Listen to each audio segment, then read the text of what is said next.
સમાચાર ભાવનગરમાંથી કે જ્યાં હજી પણ કેફી સિરપનું વેચાણ થતું હોવાનું સામે આવ્યું છે।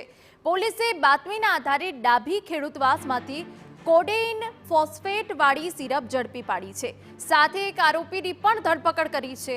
આ શખ્સ પોતાના જ ઘરેથી સિરપનું છોટક વેચાણ કરતો હતો તો આરોપીની પૂછપરછમાં સામે આવ્યું છે કે સરદારનગરની હરિઓમ મેડિકલમાંથી કેફી સિરપ લઈને આવ્યો હતો। જો કે પોલીસે કેફી સિરપની 13,000થી વધુ કિંમતની 88 જેટલી બોટલ જપ્ત કરી આરોપી સામે એનડીપીએસ એક્ટ હેઠળ ગુનો નોંધી વધુ કાર્યવાહી હાથ ધરાઈ।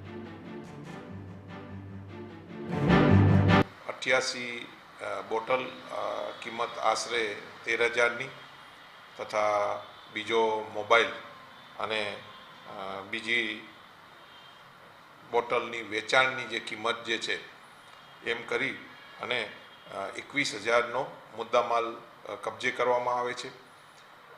આ કામે આ જે બોટલ જે છે કોડેઇન ફોસ્ફેટની તે હરિઓમ મેડિકલથી મેળવેલી હોય એવું તપાસમાં ખુલતા